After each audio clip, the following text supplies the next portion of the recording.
Okay, so taking out our scales, these are, first thing we want to make sure is understand which kind of scale it is.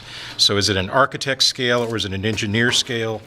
Every scale will say on one of the blades here the type of scale it is and the measuring standard that it's using. So we can see here on this Alvin scale made in Germany that it is an engineer scale and that it is U.S. standard. So U.S. standard is almost the same as imperial. It's based on imperial, but it's based on the American Standard and Testing of Measurements Bureau. So the ASTM, American Standard. So it's very similar to imperial, but it is the American Standard system of measurement.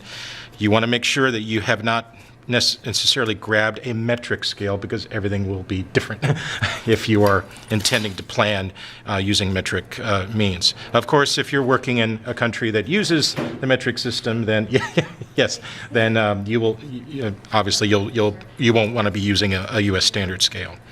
So there are several measurements on the engineering scale. This one here says 10. So this would initially measure in tens of feet. So the 1 means 10 feet, 20 feet, 30 feet, 40 feet, 50 feet. But also we can add zeros to this. So if we're looking at the 10, we can also add a 0 to that. So that could also represent either 1 inch equals 10 feet or 1 inch equals 100 feet, simply by adding zeros to this interpretation of the U.S. standard scale on that side. If we flip it over, we see other numbers like 40, 50, 60, and so on. For example, the 50 here starts at 0 on the left, and you can see a 2, a 4, a 6, and an 8. So if we approximate where 50 feet would be, the 2 doesn't mean 2 feet, it means 20 feet. The 4 doesn't mean 4, it means 40 feet. If you put your finger between the 4 and the 6, you can see, oh, that's about 1 inch. So 1 inch equals 50 feet in that scale. That map scale or that drawing scale would be 1 inch equals 50 feet. If I flip it over, I look for the 40, I put my finger on the 4, and I go, yeah, that's about 1 inch. So 1 inch equals 40 feet. On the 10, again, that's exactly 1 inch. So that 1 could represent any number of things depending on how many zeros are added to the total. So in this case, this might represent 10 feet, but that also might represent 100 feet, 200 feet, 300 feet, 400 feet, 500 feet, and so on. Okay, so those are some of the introductory basics on what these numbers mean and how to read a scale. On the 30, if I go between the 2 and the 4, I can see, yeah, that's 1 inch. So 1 inch equals 30 feet in that drawing or map scale. Now, take a look at your aerial, as I have skillfully prepared them for you, and look for the Google Earth reference down in that lower right-hand corner. It got cut off a little bit. It's still kind of there, so you have to look for it. It's kind of down there. And if we flip this over to the 10, we can see that 2 inches are represented exactly for that 200-foot measurement. That means that this map is scaled to 1 inch equals 100 feet. Everything from this point forward that we draw will be at 1 inch equals 100 feet. Okay? Pretty standard. This used to be the standard mapping scale for our old aerial photos, which if you start exploring the map drawer down at the end of the hallway, those historic map aerials were typically at 1 inch equals 100 feet.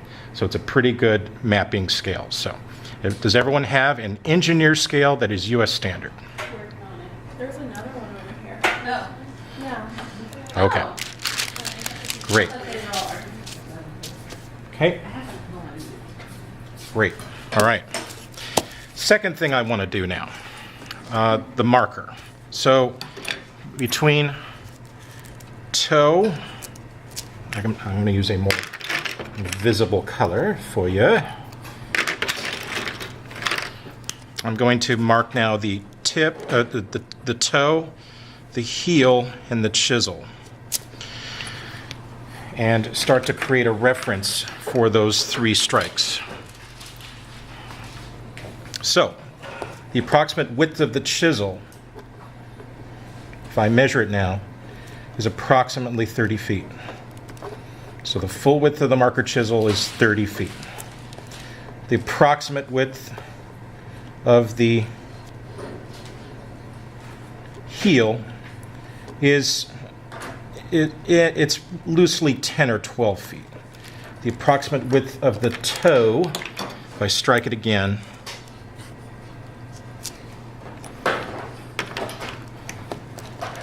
is less than 10 feet. So again, if this is 1 inch equals 100 feet, then 50 feet is half an inch, right? Each of these tick marks represents 10 feet. 1, 2, 3, 4, 5, 6, 7, 8, 9, 10. So each one of these tick marks represents 10 feet. So if the toe of your marker is 10 feet or less, then give it a number that maybe it approximates what it could be. So I'm going to guess that the toe is 6 feet, could be 7. I'm going to guess that the heel of the marker is 10 or 12, and I'm going to guess that the width of the the width of the chisel is 30. How might that be helpful in master planning? What might be helpful about knowing those numbers as you draw? What's the width of a car driveway? Between 10 and 12 feet. So you could use the heel of the marker to lay out a drive lane. What's the approximate width of two-way street with sidewalks? Ah. Okay. 30 feet's a nice round number for laying out two-way streets. So you can use the marker to lay out two-way streets in any master planning situation. Not unlike your land use assignment for Dr. Eady. So we will use the markers to lay out some drafts of the options for that property. So the markers become incredibly useful when we're working at 1 inch equals 100 scale in master planning. So landscape architects, urban planners, urban designers can use the markers to lay out streets because the width of the marker is suggestive of the width of a two-way street. We also can lay out buildings.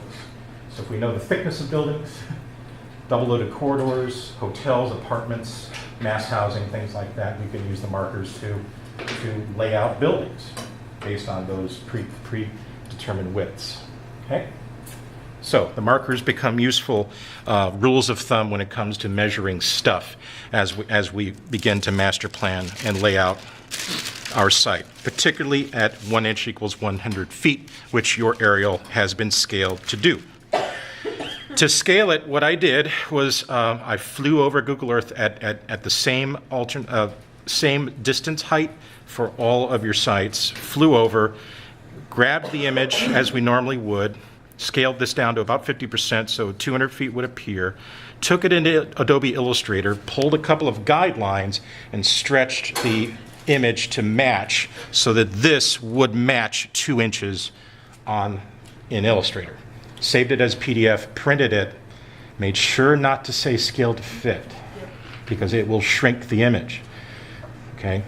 Scale actual size. So it can potentially cut off the image, but what I wanted was to make sure that this scale here was preserved and that was exactly 2 inches. That's how you can scale an aerial photograph in Illustrator. So, okay, so maps need scale. Now, GIS maps, totally right. This is 1 inch equals 150 feet. Well, that's fine because the neighborhood fits on the map, but now I can't use the scales to draw anything with. So making a GIS map and printing it at a readable scale is important because then we can draw it. Okay? Right. So let's plan some stuff. What does this part of Charles Street corridor need? Needs some stuff. What sort of stuff would we like to put here? More residential. Okay. All right. So if we go to Google Earth and use the measuring tool,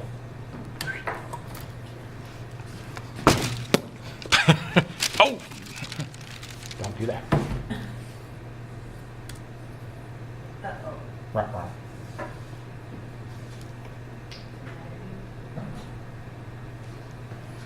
So if we go into Google Earth and we start measuring some things, then if we have a sense of the approximate depth of something like a hotel or a student dormitory, those represent housing that has a corridor running down the middle of it. Most of those types of buildings are called double loaded corridors.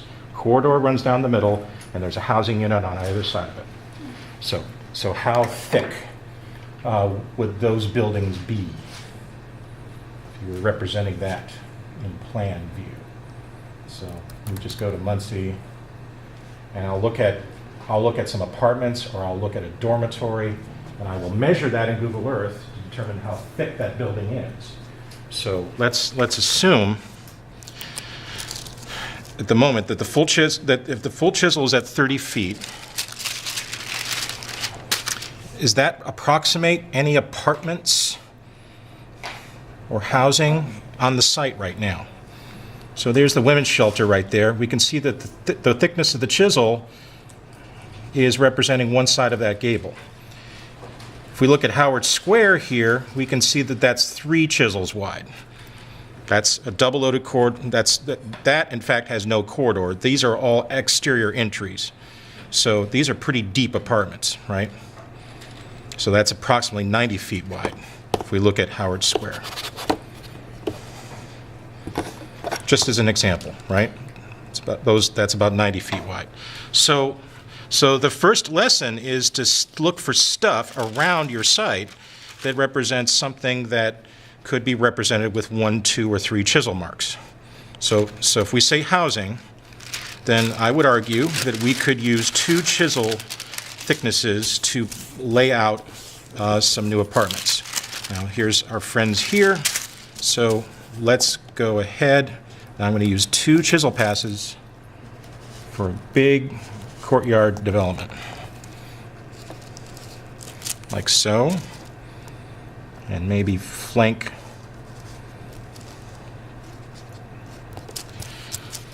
our friend there. So this now is a courtyard housing development with the corridor running through the middle and housing units on either side. We can stop the corner short, or we could add decorative elements to the corners so that they are recognizable along the street. But that's just laying out a fairly typical courtyard block of apartments. And our 2 little friends here, I think Megan, these were in your Unit 1 study. Those would become neighbors. Okay. Now we have to start to determine, is everything going to stay or are things going to change? Are buildings hard or are they soft? So if things are doing well, then yes, they would be considered hard targets. If a building is abandoned and about to fall in on itself, we would call that soft. And so consequently, we have to start making decisions about buildings that we're keeping or buildings that we would be suggested to be knocked down and redeveloped. Okay? Now over here at Howard Square, we could argue that maybe there could be some additional housing with a shared parking situation. Maybe there, using 2 chisel strikes. Keeping it smaller to make it a good neighbor with the other things that are existing on the site. Okay, how about down here? We're going towards our sort of industrial zone down here. What might we consider down there?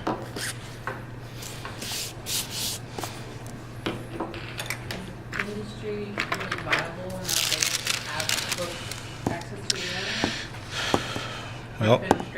Well, this mid-city plating is doing well. This building is available. This building's falling down. So we could start to think about, if we were interested in urban ag, we might consider the southern exposure of our site as a good place for greenhouses. If we wanted to take an urban ag direction, we could start to progressively think more about this as a maker colony, so it could be live-work or artist studio and apartment kind of situations based on our real estate infrastructure. We could consider this a community garden if we're interested in some outdoor things. There's quite a few things that we could start to work with. Traffic-wise, we've got Madison here, 40,000 cars a day, plus that viaduct. So the grade is already starting to change there. There's a little bit of a hill there. So already that also has some factors for us to consider as well if we were planning for more development there. This area is also a food desert. So if we start to think about putting in a small grocery store that folks from the Millennium Place just to the south of the viaduct could access, then I would then move over to Google Earth, and then I would measure a grocery store site. So for instance, I could start to look at an Aldi or a Trader Joe's or something like that that's more neighborhood oriented. I would then measure that and bring that into the site. So if I go to the south side Aldi, try not to damage my computer this time. If I go to the south side Aldi on South Madison, which just expanded, by the way. Aldi has just put in $2 or $3 billion of investment in its stores, so it's making a considerable move into the U.S. market. So I just measure that store and I measure that whole site. The Aldi is 300 feet wide and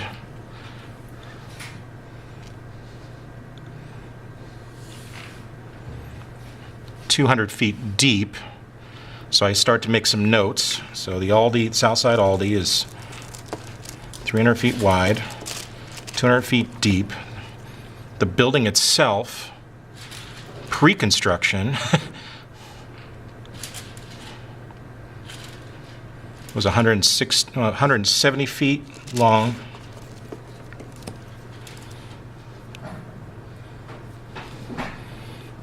They have added on, so getting to know some of the typical store typologies that you like, the Trader Joe's, the Aldi's, if those are viable. So the building is 100 feet deep by 170 feet long. All right, so if I want to put an Aldi here, then I want to consider access from Madison Street, and I want to place it so that it's a good neighbor. So it's 170 feet long, 150, 60, 70, and 100 feet deep.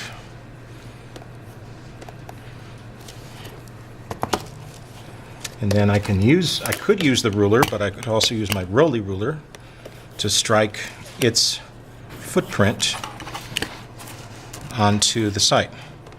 So this is a new Aldi. Again, the whole site was 300 feet wide. Look at that. It fits. 300 feet wide and 200 feet deep. So that's going to be meeting our parking. That'll meet a minimum monthly requirement for parking.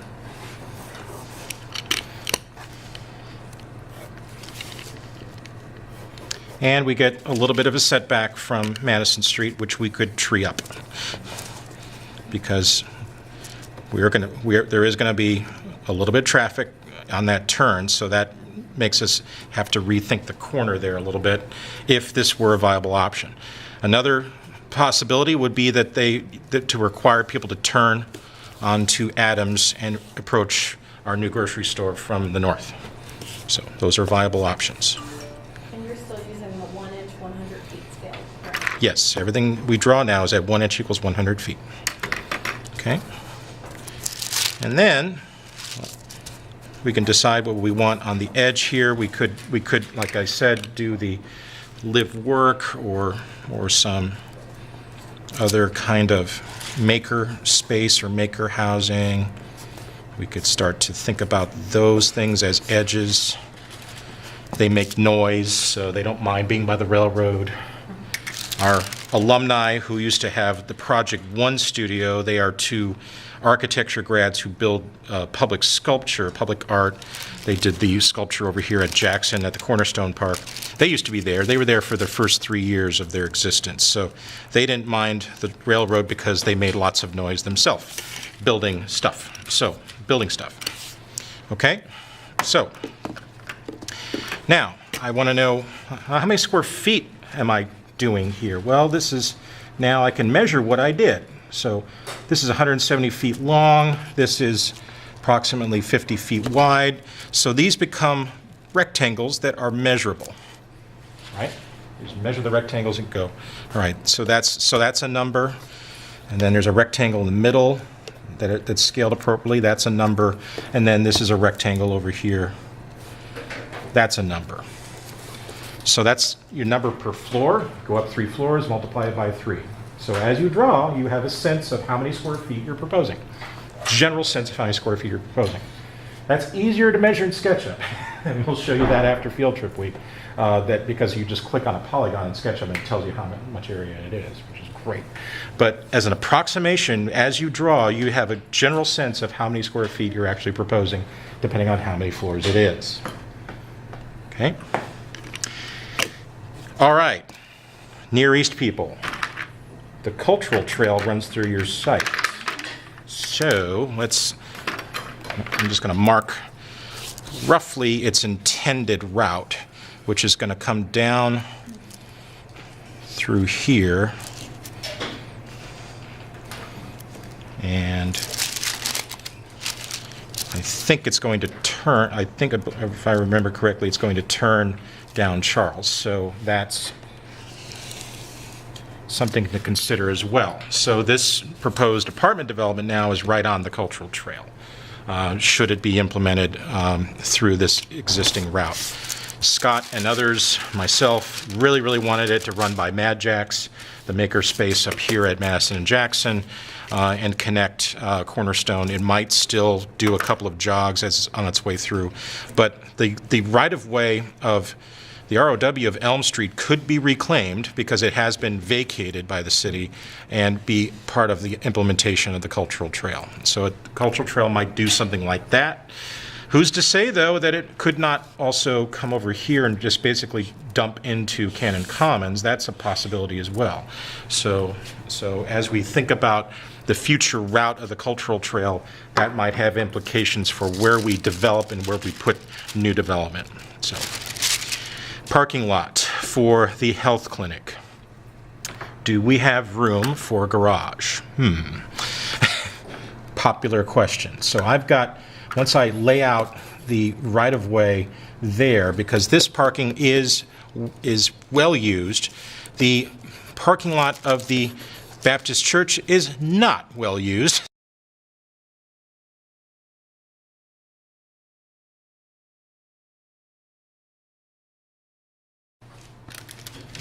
So that's our first overlay. We have identified our intended infill buildings. We have cited and measured an urban grocery store. We're looking at the possibility of a small parking garage, some additional housing or makerspace or apartments. We've mapped out the potential future route of the cultural trail in this part of the neighborhood, and that represents our first overlay. Put another piece of trace over that. And we're going to do our second overlay.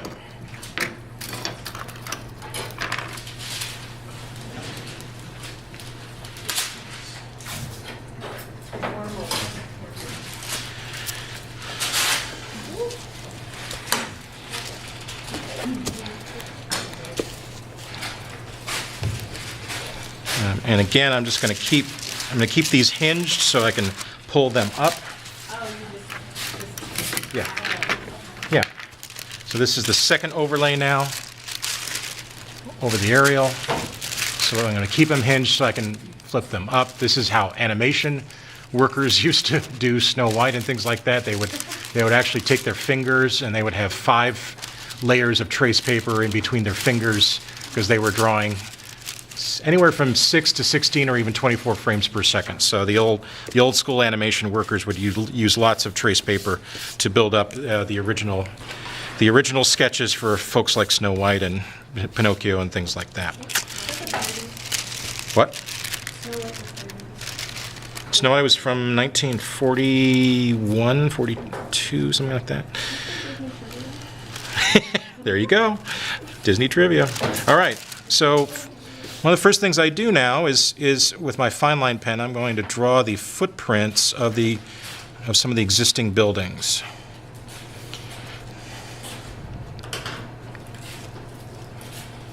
So the health clinic is there. YMCA is here.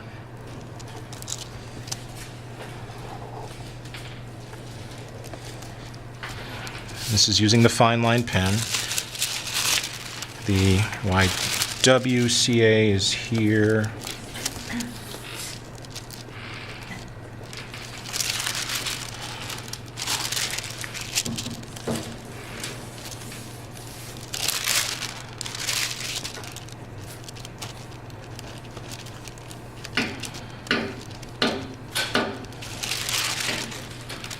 The church.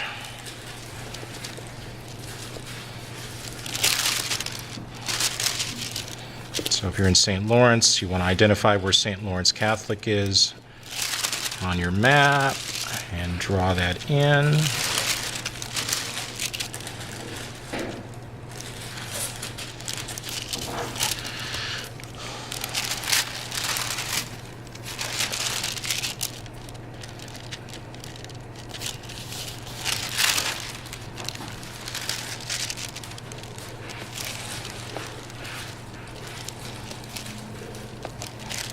And then also I can start to draw in, I'm just going to keep up with the existing footprints, building footprints.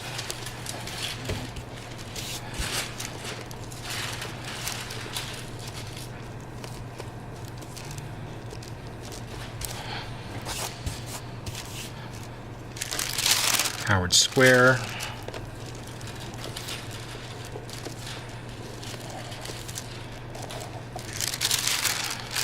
Mid-city plating, all those things.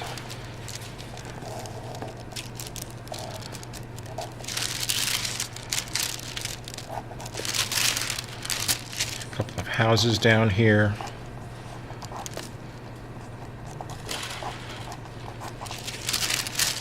Music center.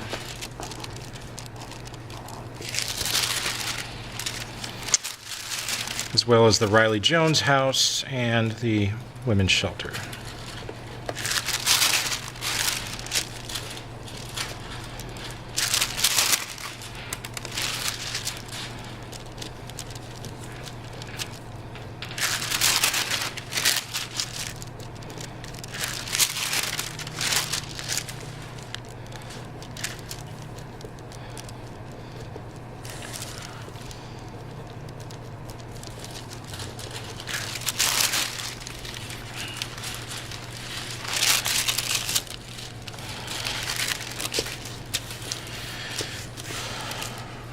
For my proposed buildings, I'm going to use a different line weight. So I'm going to switch up line weights now. And I'm going to use the Pentel sign pen for that. So the Pentel sign pen has a different line weight, and it's going to be a little bit bolder, but will represent my proposed buildings against the line weight of the existing buildings.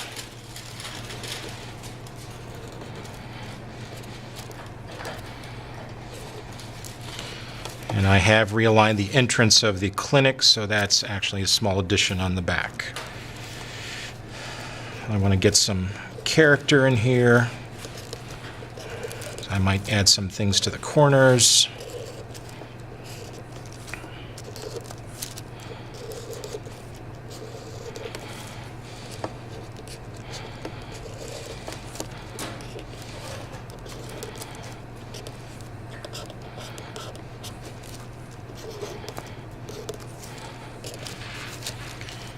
This is our new grocery store, so it wants visibility.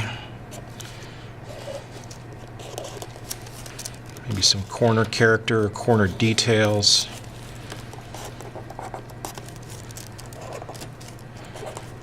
Our maker colony.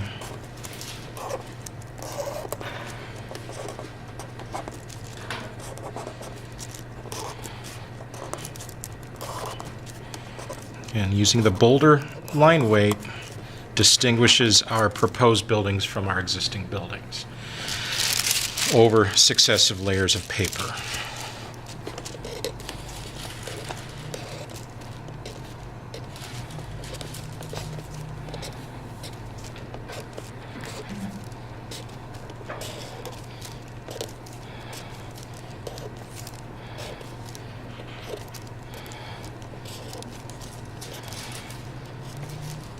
So Nancy, okay, time to ask a question? Yep.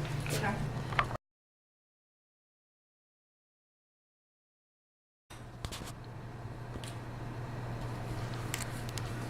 Okay, so I've got a couple more.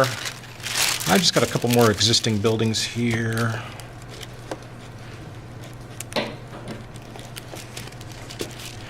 And then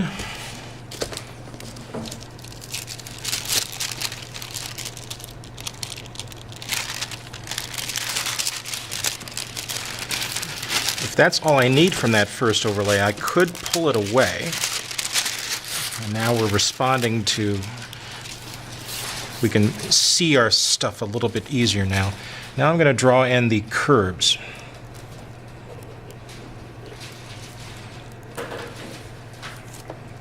So the block, yeah.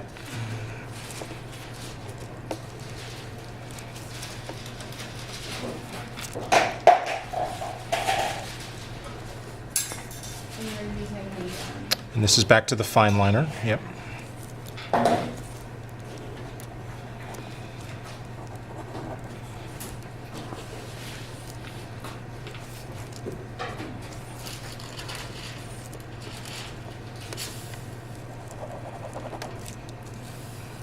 Edge of the railroad.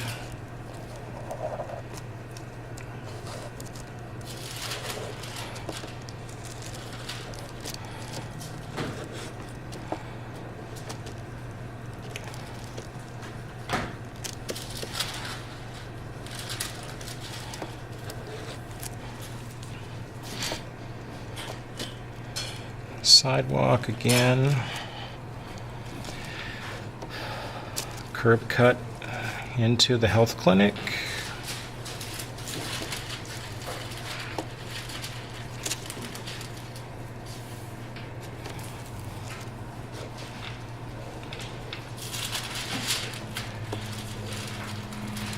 Curb cut there.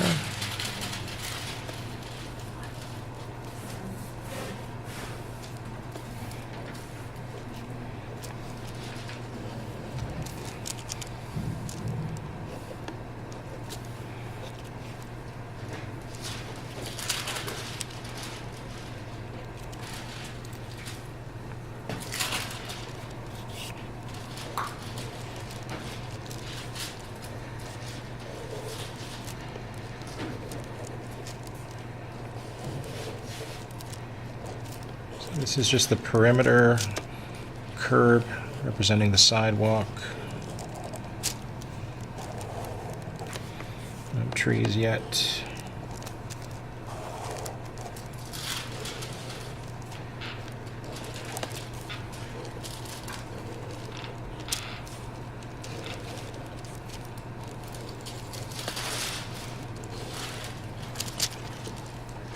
I take that as far as I want, just in terms of the general scope of the study area.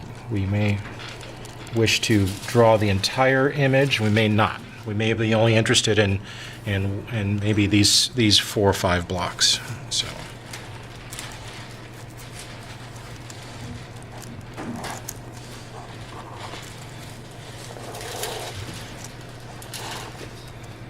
Depending on how much you want to actually study and develop in your personal plans. Okay. Also now, with the fine liner, actually, I think I will use the sign pen as well. I'm going to take out a circle, some circles here. There's 3 or 4 circle templates there if you'd like to grab one.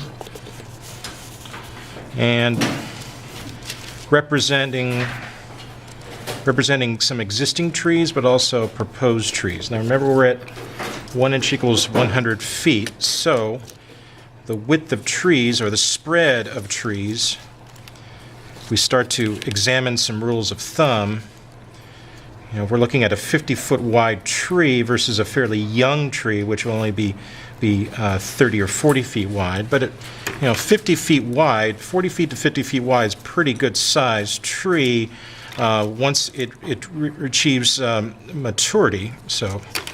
So that segment of the template, if you just, these are marked out in terms of their sizes, but you just compare it again back to 1 inch equals 100 feet, then that represents the spread of a tree. So that tree now can exist as part of Madison Street, where we can start to layer them together as part of a Madison Street streetscape. And it's kind of a broken line like that. We need some setback for turning the curb and for coming off of Madison and entering parking. So we do need to preserve some of our corners. You'll see a lot of cities kind of debating about the setback of a street tree from a corner to allow visibility on the corner. But I'm going to be pretty aggressive about lining this side of Madison with trees just to screen off this surface parking for our new grocery store. Also, it has a slope. Yeah, with a slope, yeah, right. Right.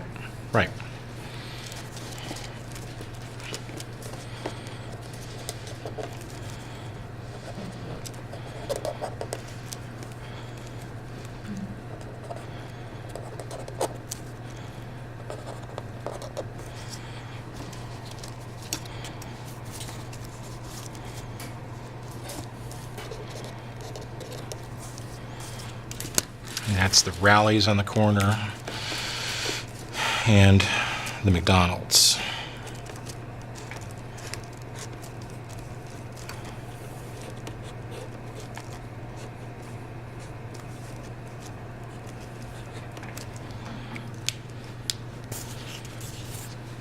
That represents like additional framers.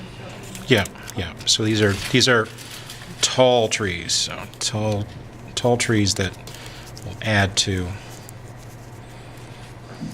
shade and life.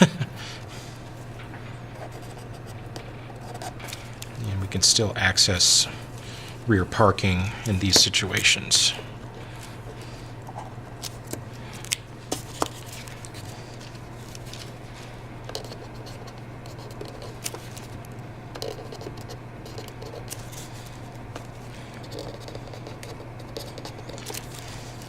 Very confusing about sort of the attitude towards street trees and in the Walnut streetscape. That was a little bit of a surprise to not see many. But parking was seen as more of a commodity that was needed than trees. So we look for opportunities to add trees wherever we can. Trees add considerable value to our urban environment in the form of cooling, shading, habitat, and otherwise. If we consider now our cultural trail running through here, we might mark that also with several trees to allow that trail to be shaded as it passes through. Can you have a moment for a policy discussion on trees?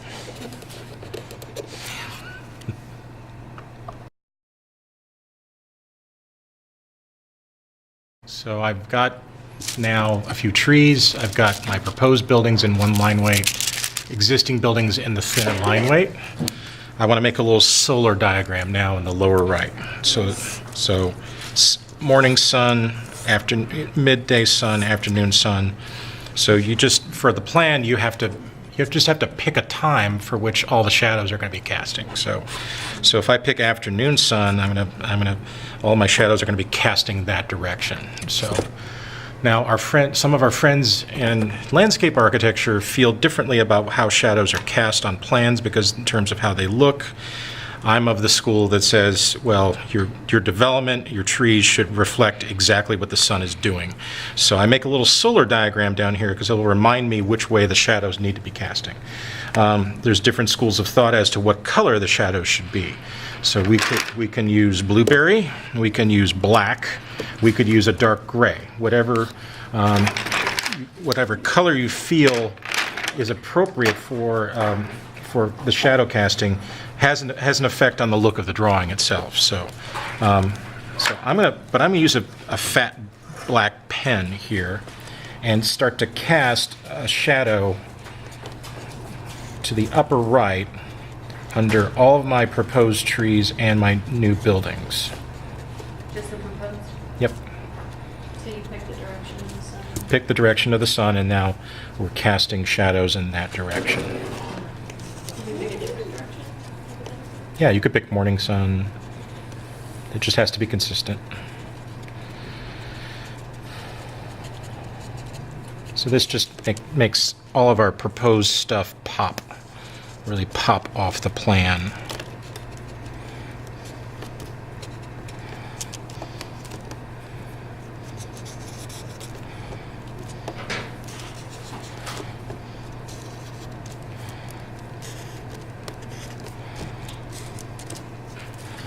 Makes it recognizable against the existing buildings. Communicates to the client or the public that there are changes in the plan.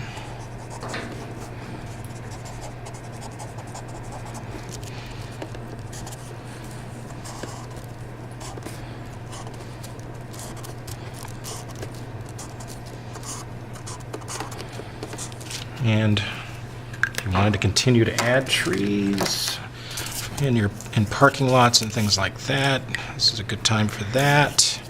I want to add a couple more because I'm proposing this is a pretty big Aldi lot, so I'm gonna try to shade it a little bit here.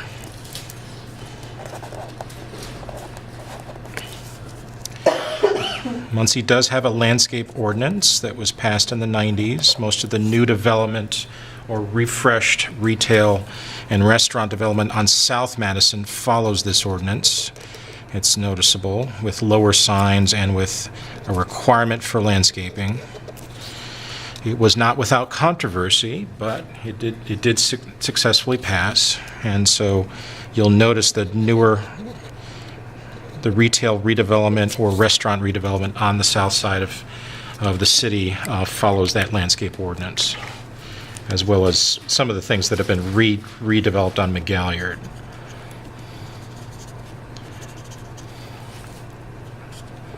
That was part of an overall beautification strategy that was passed in the 1990s.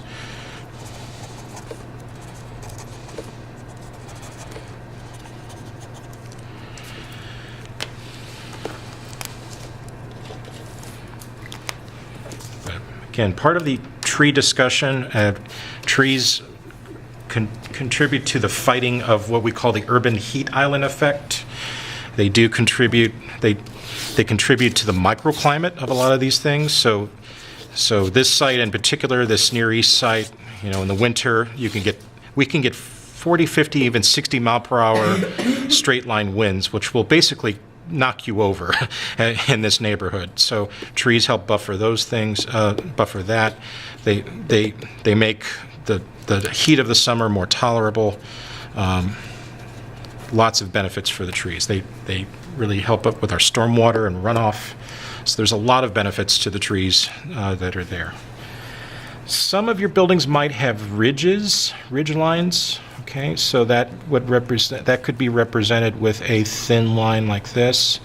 So that's the ridge line looking in plan, looking down, would be the ridge line of a gable roof. And so some of your buildings might have that as a feature. So others might be flat roofs or green roofs. And so as you start to develop, you'll notice that difference of buildings that have the ridge line or gable roofs versus buildings that have no ridge at all. So I'm just going to sketch those in as well for our apartment houses. We'll learn more about that in SketchUp because we'll actually be modeling these buildings, your proposed buildings in SketchUp. But this is now starting to take on a certain amount of life now. There may be small little cars if you want to start adding cars in some of your lots to suggest parking, surface parking. You can see them on the aerial. So just a couple of tick marks at this scale is really all you need to show that there are parked cars in some of these proximities. And you can see them on the aerial. This is just going to help me remember that this is surface parking.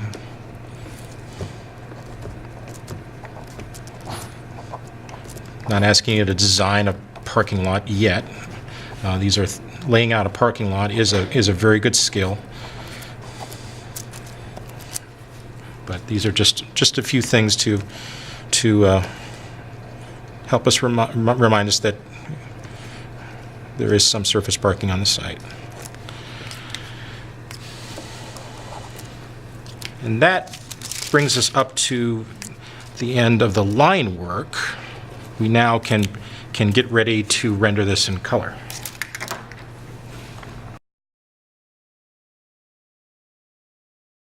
Good, we're having fun. All right. I have flipped the drawing over now because my markers are petroleum-based and they will dissolve Sharpie. So I flipped the drawing over, but I have my solar diagram to remind me where we are, right? Or I can label back onto, just to remind, like, we are in fact on the back. So I'm going to take a gray, either a 2 or a 3, and I'm going to, probably, or 6. Now, remember, these markers behave differently on paper versus trace paper. So just for the sake of visibility, I think the 3 will be fine now. Okay, so I'm going to scrub that there, and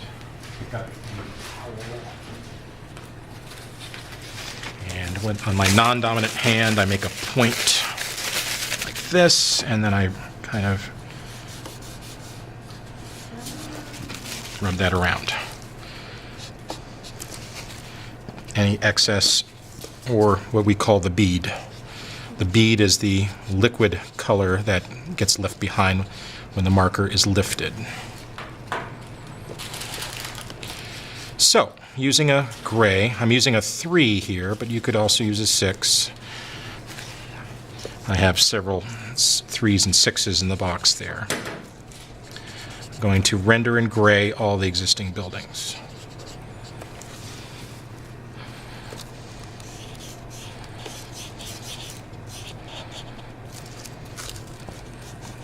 But just the existing.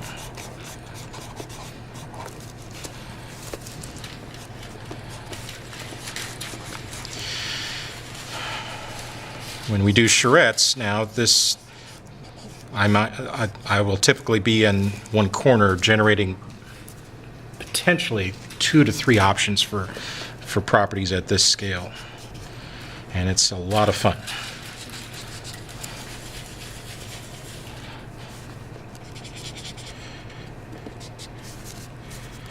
Okay, so those are my existing buildings. Now, retail is red. What is retail in this proposal? What is retail? The Aldi is retail. So that gets red. And again, I move that around a little bit. Okay. Is there any street retail could this apartment house or this one have street retail integrated into it? Sure. Yeah, sure, you betcha. So, which side? Remember, we're working in reverse here, so it is different. So, The curb sides? yeah, so the curbside might work. We could put a little cafe or a little coffee shop there in that corner, or even the first floor of this building. The rest is multifamily. So what color is that? What? Orange. And I was like, orange. So I'm using the goldenrod for that. Multifamily.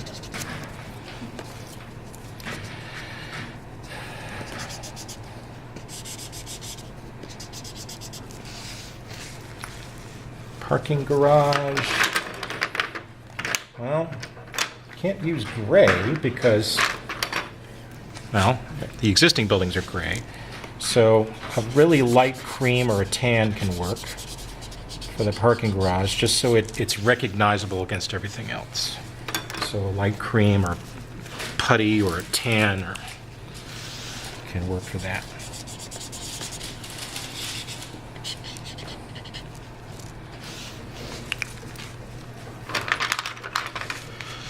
Health clinic is special use. I've added on to the health clinic, so that's blue.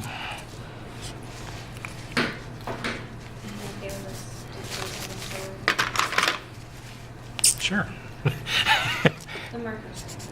Markers scare you? Oh, the bead. Oh, it's fine, though.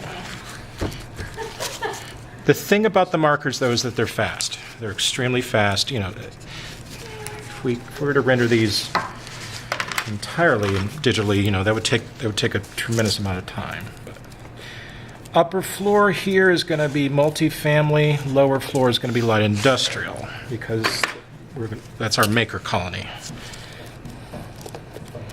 So, what? Sorry? Artist district. Yeah. So it could be a maker space, arts district, something like that. So those get double land uses there. And then I'll take a medium green.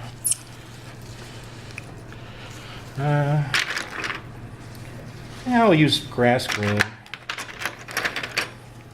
for all my lawn. So I've got some green spaces that I want to propose. There are some green spaces in some of our setbacks. I'll just hit those now. Setback. Setback.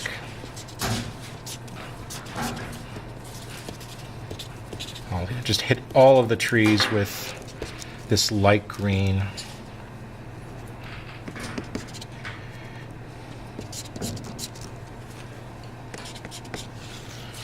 Cultural trail.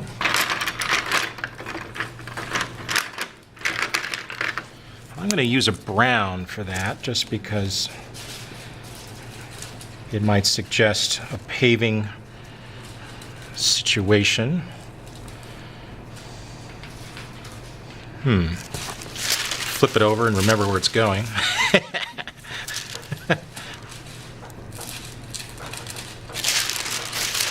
I'm going to push it through the development, so.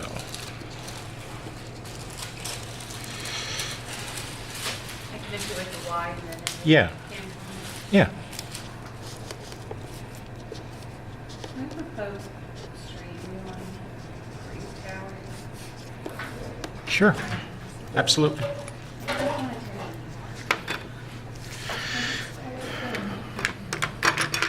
Well,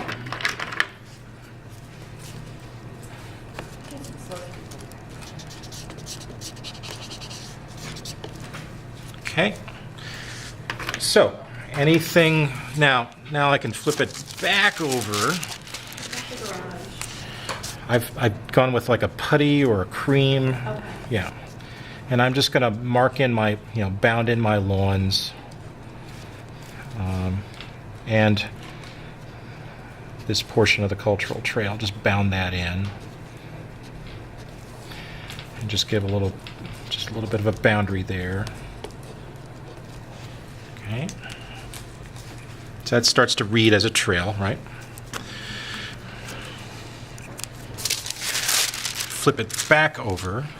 I'm going to take my dark green, which is emerald green, on the shaded side of the tree. See where the shadows are? Mm-hmm. I'm going to do a little bit of just do a letter C. Letter C, letter C, letter C, letter C. That gives the tree a little bit of roundedness to the viewer. Roundedness.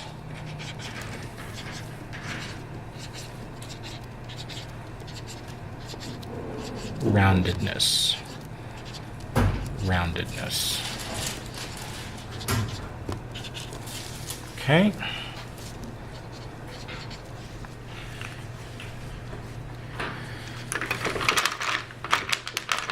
And then, very quickly, what I like to do is add a little bit of colored pencil to the shaded side of the buildings. Shaded side of the buildings. This is part of my personal technique, but part of my personal preference. Shaded side of the buildings. Because that makes them pop. Okay. And then finally, just a little bit of green colored pencil over the trees. That works together with the marker color just to give a little bit of texture to the trees. Would you be able to add some texture to the trail? Yeah, that too. That too. So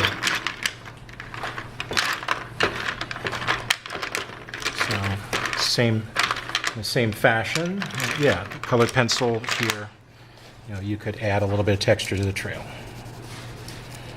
Or if you wanted to start to, do a little bit of crosswalking or a little bit of decorative pattern. I mean, you don't have to get too crazy with it, but it gives a little bit of character. So, and flip it back over. So our markers have not interfered with the Sharpie whatsoever, have not caused them to bleed.